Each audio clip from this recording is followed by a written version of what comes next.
Hey guys, I know it's been a minute, but I've been trying to figure out a way to write the things I want to write. I wanted to make a video like 2 weeks ago about Miss Marvel, episode 5, and Star Trek, Strange New Worlds. It's a season finale. However, I was a little bit drunk when I made that video. So I haven't even posted it. I'm unsure if I really want to make the video. I want to edit the video and all that stuff, or just completely delete it and all that stuff. However, um, yeah. But then I was drunk that night when I made that video. Then a couple days later, I actually figured out that like 3 of the 4 shows that I have been keeping up with around that time all had time travel. 3 out of the 4 shows. That would be the 4 shows. We have, of course, Miss Marvel, Star Trek: Strange New Worlds, the Orville, and the Orville season 3, and the Boys. And the 3 shows I'm talking about, obviously, are not obviously, but let's just say this. Anyways, but the 3 shows I was referring to that had time travel episodes in that week were, of course, Miss Marvel, Strange New Worlds, and the Orville. And all 3 of them did some good time travel, because if you know about me, if you know me in real life, you know that I love time travel episodes, time travel stories in general. Time travel stories are like, I've been fascinated with them since Star Trek 4, The Voyage Home, since the original series Star Trek, since there was this one show, what was it called? Time Tracks, I think, where dude went back in time, went back chasing this guy from the future to prevent him from changing back. There was also Quantum Leap. All these shows inspired it, and of course, okay, dude, we can't never not talk about Doctor Who when we're talking about time travel. It's just required reading, basically. Anywho, but I love time travel episodes. I love time travel stories in general. Back to the Future, Bill and Ted's Excellent Adventure. And I say Excellent Adventure because technically, let's not even, like, Bogus Journey wasn't really that much of a time travel movie. It had some elements of time travel, but I will give this the whole thing. Bill and Ted have, I haven't seen the 3rd movie yet, but Bill and Ted's Excellent Adventure has a really good timeline. Thing. It really does have a really good time travel story. But the time travel elements in Bill and Ted's are by far great. It's just as good as Part 2, which I'm pretty sure was the inspiration for Bill and Ted's Excellent Adventure. I mean, come on, police box, telephone booth. Just saying. Anywho, but yeah, in those episodes, if you have, and spoiler warning for those of you who haven't caught up with Miss Marvel. I mean, the season finale already came out last week. Those who haven't caught up with Strange New Worlds, and those who haven't caught up with the Orville, or New Horizons, I believe that's New Horizons. I think that's what it's called. The subtitle of the 3rd season is. However, these are going to be spoilers, so I'm giving you a warning right now. Alright, so let's keep going. Alright, so each of these have time travel stories. Now, Miss Marvel, granted, didn't have too much of a time travel story. I do like the fact that episode 5 gives us a little bit more information of Aisha, Kamala's great grandmother. and her story after she found the bracelet. Yeah, and I did love that whole little thing, and I love how Kamala shows up and helps her grandmother for just a second. Like, it was always her destiny to go back and do that. I do love that a little bit. It wasn't too much based in time travel, but it was a nice little nod to time travel and how, you know, there is such thing as a time loop. In a way, you know, it's kind of destined like thing where you're always supposed to go to a certain particular point in time, and eventually, and you'll get back easily and all that stuff, and nothing really changes. It's always going to be that whole factor. So I do love that bit, and I loved Miss Marvel episode 5 and the entire series in a whole. Like, one thing I was going to talk about in the last video is the fact that I had went through after episode 5. I went on a deep dive of Miss Marvel, especially the actress who plays Miss Marvel, Iman Vellani. The girl is Kamala Khan in real life. Like, if Kamala Khan existed in the real world and knew about the MCU, knew about Marvel, knew about all the characters, she'd be Iman Vellani. I did not realize that. This is her first acting role, and she got the role through a complete, utter chance of fate. Her aunt, like, you can look at all the interviews. Her aunt saw a casting call on WhatsApp and sent it to her, and she initially thought it was a scam. And her mom convinced her to finally go ahead and, you know, send in a video or a testing tape or whatever you call it, a casting video to Marvel, to that particular casting call thing.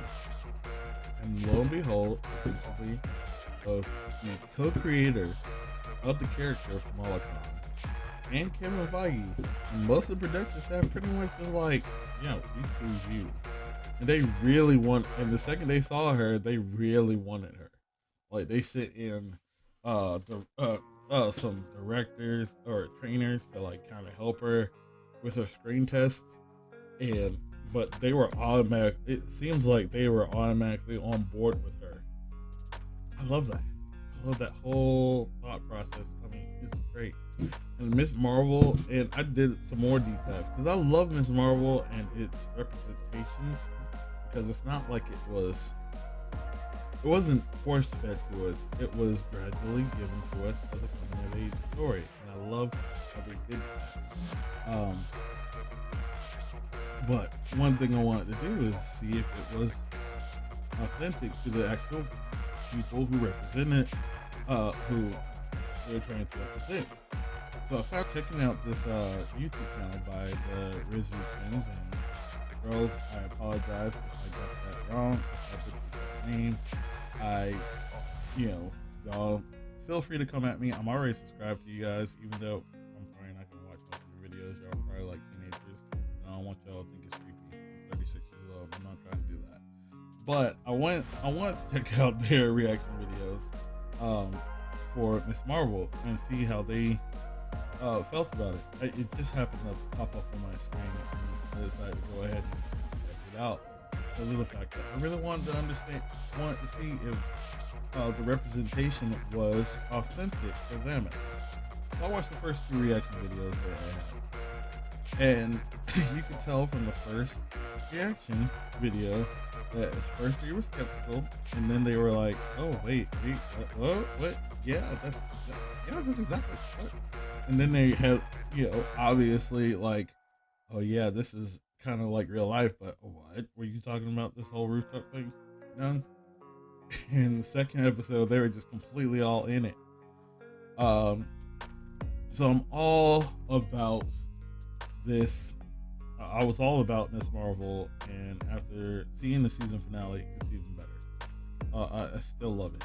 I can't wait to see her in the Marvels. With, Captain Marvel, played by Brie Larson, and of course Monica Rambeau, played by the talented Taylor Harris.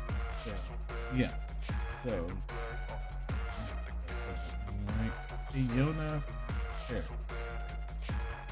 I gotta get used to that name because he was a breath of fresh air in WandaVision. I love her character of Monica Rambeau. I'm so happy that they're bringing that character to life in the MCU. So let's go. That gets me to my next point. As I was referring to, Strange New Worlds, Star Trek Strange New Worlds. Now, Star Trek Strange New Worlds' finale was also a time travel episode in a different type of way. That's where Kamala Khan went past freaking Captain Pike. Christopher Pike ends up going into a future 7 years, and this is something I didn't realize on initial viewing because it's been so long since I've seen the original series. But basically, he went forward enough in time to as if it was like an alternate scenario to an actual original series episode where they first introduced the Romulans and how the Romulans look very similar to Vulcans. But now we get to see Pike in the captain's chair instead of Kirk. All connected to Pike trying to change his future and prevent certain kids from growing up and dying. So it was a wonderful thing, and we also got it really deals with the fate and consequences of trying to change the future that you already know, set in stone, that you believe is going to be horrible. Because Pike really did the right thing by doing all the things, learning about how his future is and how it's set in stone and all that stuff, and there's nothing he can do about it. We find out why that's so important in this episode. It's because any other version of the future would cause a very major character to die or become brain dead or essentially not be there for the things that need to be done. And if you know who I'm talking about, I'm just going to go ahead and say it. Spock. Spock dies in all timelines where Pike does not get forced into the chair. If you know what I'm talking about. Get nearly killed, nearly and put into basically being disabled for the rest of his life. Years after the Avengers Strange New Worlds. So there you go. We now have a reason as to why Pike has to be disabled in the future. But we also get a very unexpected cameo. Two, in fact. One visual cameo. I wouldn't consider it a cameo. It's like basically a guest card. We finally get to see Captain James T. Kirk in Strange New Worlds. Yes, played by Paul Wesley, aka one of the brothers in the Vampire Diaries. The one that we always thought that was going to end up with the main girl character, but turns out his brother ended up with her more so than anything. And I can't remember the names because of the fact that I didn't really watch the Vampire Diaries. I remember watching the first episode. That was it. And then I was like, anywho, but Paul Wesley ends up joining Strange New Worlds in the season finale.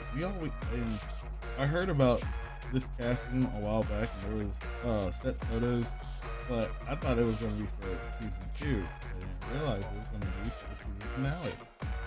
But we get Paul Wesley as Captain James T. Kirk, and to be honest with you, it wasn't.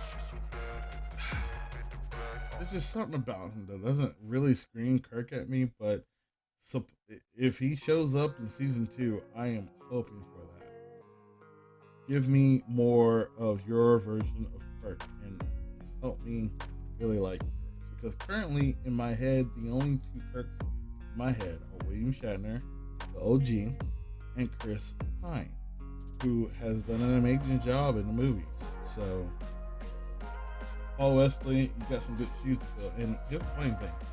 I can literally see Chris Pine as Kirk in the movies, and I can literally see William Shatner as Kirk in the original series. And, you know, the original series movies. But Paul Wesley, I mean, this is just the first episode, so I gotta get used to it. First episode you see him, so I gotta get used to it, and I want to see more.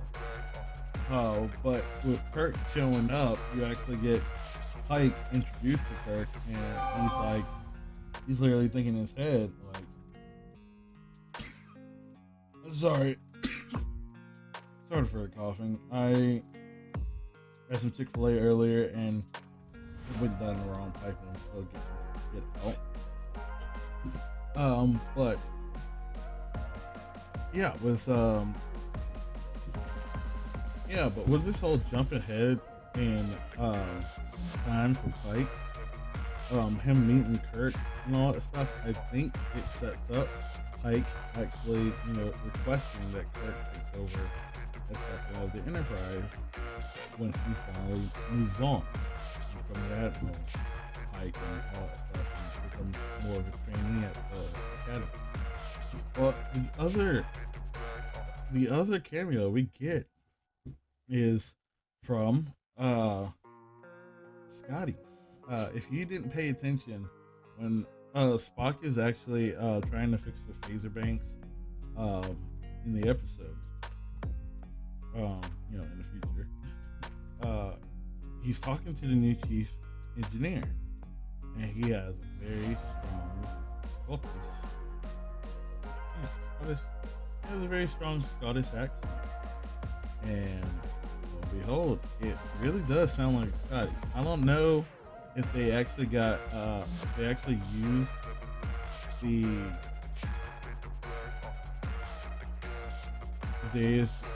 I don't know if they actually used the voice clip of James Doohan as Scotty in the original series, which I think would actually be a great thing. Don't get me wrong, it sounds like the best idea for it until they can finally find the appropriate Scotty, because I think, in all honesty, I think in season 2 of this episode, hold on, I'm sorry, at the moment I'm also checking to see if we can find I can figure out if we can get, if they have the voice cast. I'm checking IMDb to see who's all in this episode, see if they actually did use his voice. Let's see.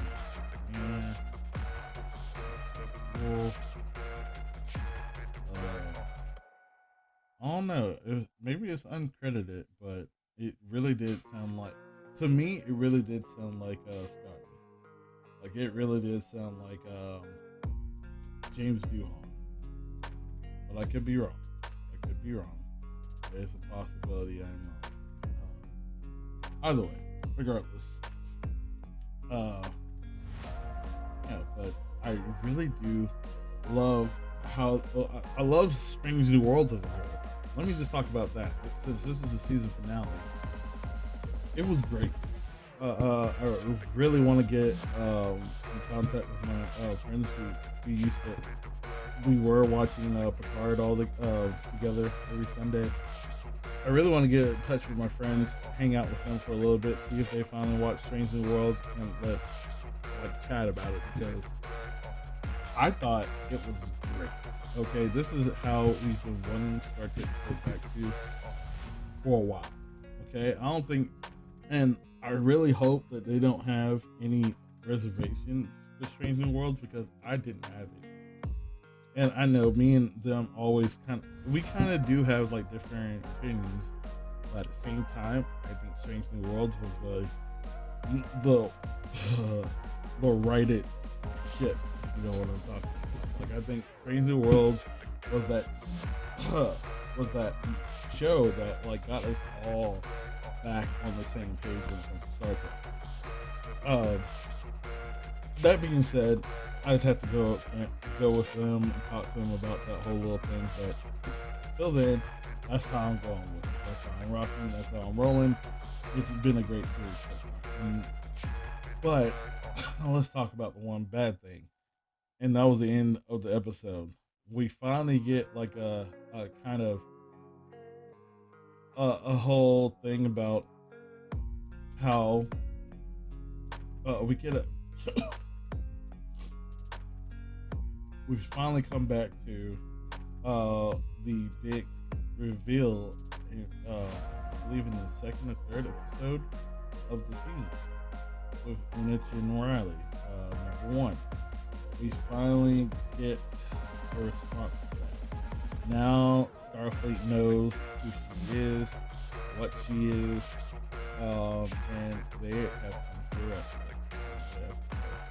And it's heartbreaking. And throughout the entire episode, Pike is in the future. You're constantly wondering, where is number one? Spock is now the second in command. He's technically number one, but we have no idea where Una Chinarelli is throughout the entire episode. We're wondering about that, and even Pike brings it up, especially when he sees La'an. And now we understand why. And I'm hoping that they can figure out a way for that horrible future to be changed, because it seems like it was going on a similar path until Pike almost changed it. Hopefully Una can be rescued and uncharged with the crime of being communicated. So I hope to see her in the second season, and I hope to see more of Kirk in the second season. And I especially believe there's going to be a second season. I mean, come on. Discovery was doing bad in the first season and was starting to go back to good in the second, starting to be like all right in the second season and really go to good in third and fourth season. I believe Strange New Worlds is guaranteed this season 2. If it's not, I'm gonna be so upset with Paramount. And I also want to give one other like really good praise, and that is to Anson Mount. Anson Mount, you have done an amazing job as Christopher Pike. I love it. Like, we only got so much of Christopher Pike in the original series. We got like 2 episodes, and the actors in both of those episodes weren't really the same. And many people tend to forget about Pike, at least when it comes to the original series, even though he was in the original pilot. And then we got Pike in the reboot Star Trek franchise, the Kelvin timeline, and he gets killed off in the second movie. We didn't really get much of him. And now we have Anson Mount, and Anson Mount feels like he was meant for this role. He does a great job of playing like a serious captain, but also being playful. And I love the episode. I love episode 8. Oh good lord, the fantasy episode, and he does amazing comedic timing on his hand. It's hilarious. Like, just seeing him like go from confident Starfleet captain to being little a bit of a pansy in, in episode 8. Oh, good lord. But Ansel, you are golden. I think the biggest issue with Inhumans TV show is the fact that you just couldn't speak throughout that entire show. Oh, good lord! If you could speak throughout that entire show, that show would have been golden. But you did a good job in Humans. Don't get me wrong. And you did a good job as Black Bolt in Doctor Strange in the Multiverse of Madness. But you are the perfect Captain Christopher Pike. I knew it in season 2 of Discovery, and I know it even more so now. So there's that. So the next show we're going to talk about is the Orville. Now, this I'm going to have to do a little bit extra research on. Not research, but I'm going to have to do a little bit of searching along, so give me a second. Alright, sorry about that. So, the next thing I have to talk about is the Orville, New Horizons. The episode, Twice in a Lifetime, episode 6 of season 3. That one was also a time travel episode. Malloy accidentally gets sent all the way to the past, so 24, I think, or 2022. But it gets pretty much sent back to our time. And Orville finds a way to get to that time, but they're to where Malloy is, but they kind of missed the mark. They kind of got out of the time travel thing from by like here it is. Yeah, he gets sent back to 2015. And when the Orville travels back in time, they're 10 years. They're 10 years too late. Basically, they get there 10 years after he initially showed up. They find out that he kind of mingled with the past a little bit. Not necessarily in a big way. It was kind of small, really. But because of what was going on, since he had been there for 10 years, of course he had to find a way to survive. And he eventually found the girl he had been crushing on from an old smartphone that he had in his quarters for all these years and all that stuff in the future. But he ends up getting married to her. They have a kid and all that stuff. The crew of the Orville, Mercer and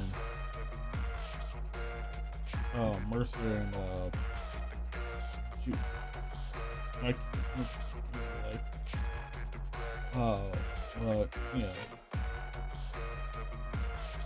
they all end up going back there. They all go back to the past, and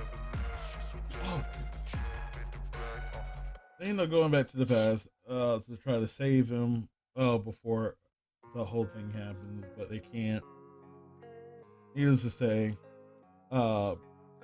he's got married. He has a son with the woman of his dreams, and they're pissed off at him because, you know, according to their union, they're not. If they get stuck in the past, they're not supposed to interact with the past at all. It could have serious consequences, and if they do, they might get like freaking. They're gonna get in trouble. They gotta get sent back to the future, and they're gonna get in trouble. They're forced back to the future. And it's a really, I kind of hated it.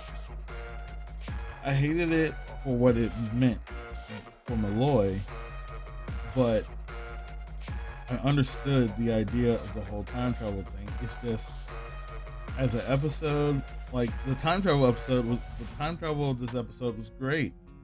It's a good story of, like, you know, how would you feel if you were a little bit late in getting back to the past where your friend got sent back? for 10 years, you missed the mark for 10 years. How would that work out? And it's a really great story. It's very involving. I just hate how, you know, they play the Union in such a way. Like, they make the Union look really, really bad. And throughout this whole entire thing, when Malloy meets Mercer and Kelly and all that stuff, you know, he's struggling. I mean, he has a kid.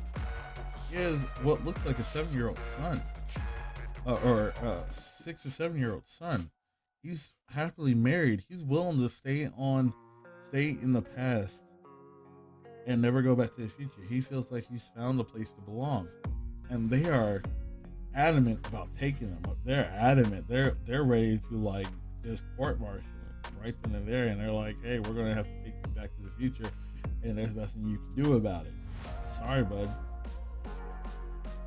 And you know, he is such a freaking it's it pulls at your heartstrings. It breaks my heart every single time if I watch it at all. After that first viewing, and then eventually, like they get all the things they need, because it's like 2 separate stories. I'm not gonna really talk about Isaac's storyline, but it's a really good story. That's also a really good storyline. I do love how they're constantly trying to break this whole Isaac Burke issue throughout that episode. If you haven't seen the third season at all, just check it out so you can get the context of the whole Vincent Burke and Isaac having issues to understand. But the whole Malloy thing, the way they decide to solve it is kind of like this is what really angered me about the whole episode. Like I would have loved for them to just leave him alone and go back to the future. Maybe we wouldn't have Malloy anymore, but it would have been a nice ending in a way. Like, you know, you go back to the past, you go back to the future, you realize that you couldn't do anything, and they decide to either keep it quiet or they lost Malloy, the real Malloy, and that the Malloy that you think that you saw in the history books was just his great ancestor or something like that. You can pull that whole thing up. But instead, what they decided to do is go back in time 15 years to the right time frame of when Malloy shows up, where it seems like he was only there for like 3 days. And they pick him up from there, and they completely erase that time of Malloy getting married and having a kid and wanting to live his life in the past, in 2025, and so forth. And it was bad. To me, it was just like it was like sick and twisted. I don't know why, but it just felt sick and twisted. And so, I have a little trouble because they use the time travel thing too much. So they're supposedly stuck in the past of 2015. However, they come up with an idea for it, which is, I don't know the actual science behind it, but the science sounds kind of smart. They basically put this ship in light speed and do like a long trip, long light speed trip that goes around the galaxy, makes a U-turn and goes back to Earth. But they remove a particular the quantum bubble, which allows for them not to like experience because light years, it takes a minute for you to go a certain amount of light years and all that stuff. Technically you would be gone for a few years. However, the quantum bubble allows it for that, so that and I hope I'm saying all these things right. You have to watch that episode. But the quantum bubble usually allows for light speed travel to not to for the ship to basically, even if they're going light speed travel, they're not necessarily spending the gears to go that light speed travel. They're going to stay in the same time period that they. It's confusing, I know, but literally they just figure out a way to like just basically have the ship keep moving, but they're not really aging now, or everything else is aging around them, but they're not aging. If that makes sense. You'd have to watch the episode to figure it out. And that was actually kind of cool. I do like that idea.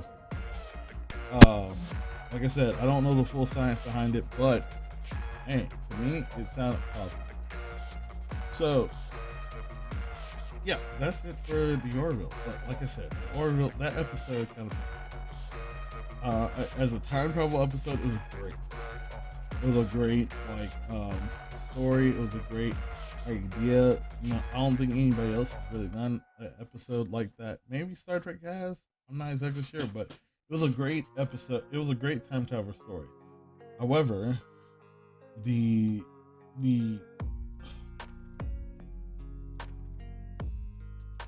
human element of the story kind of pissed me off. Like that whole, hey, like you're in trouble, bud, and I know you have a family here, but fuck your family.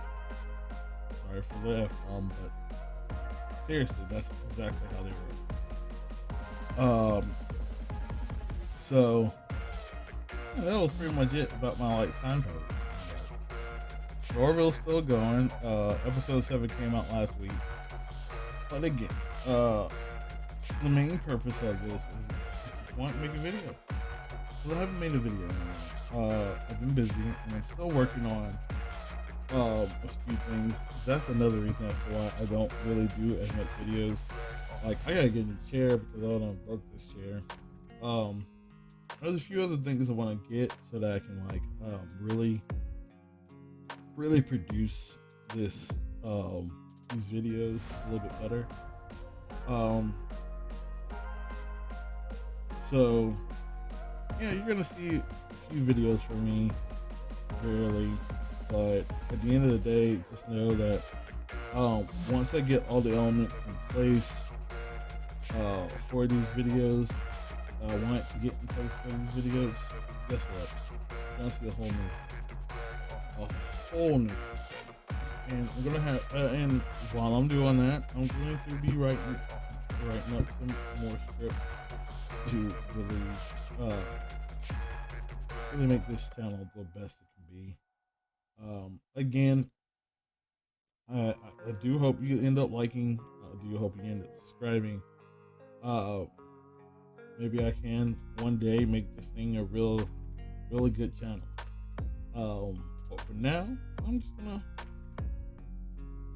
do what I can. I'm gonna work on my finances a little bit more, play some more video games, and come up with new ideas for this channel.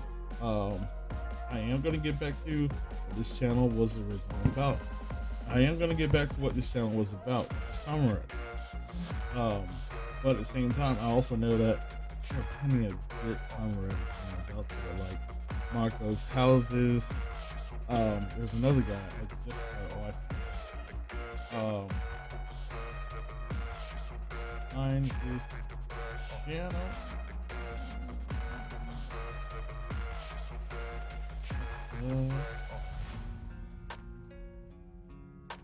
Here we go. Subscriptions. I just subscribed to his channel, so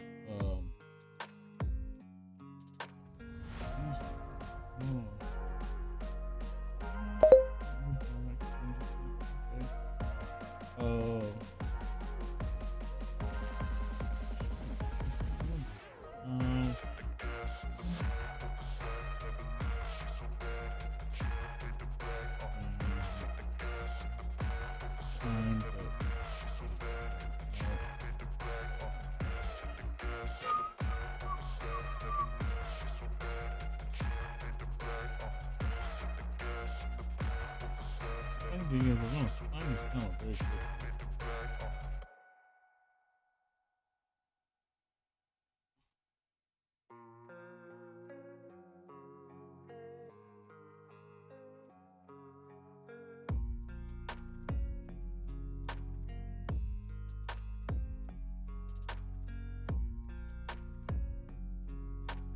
Hercules. Yep, Hercules. Hercules and Marco's Houses, they do some really good camaraderie videos. There's another one who does a really good, does really good camaraderie videos. Most of them are just mainly focused out to. Most of them really do focus out to channels, but I want to do more of, niche camaraderie stuff, but I also want to do my other things. So I'm gonna make some playlist, some camaraderie videos and all that stuff, and then some of the videos I like talking about. If this channel gets big enough, I might switch it. I might change it up to like have 2 separate channels. I don't know. Like I said, this whole YouTube stuff is I'm still new to it. Still even my first year. So, and I don't expect to be blowing up in the first year. But hey, if I can get blow up eventually, just do it. Until then, as always, I have a great love for you guys. So I hope you guys have a great day, a great night, a great day, a great week, a great month, a great year, and a great life. And I hope you come back to see KR0. Great.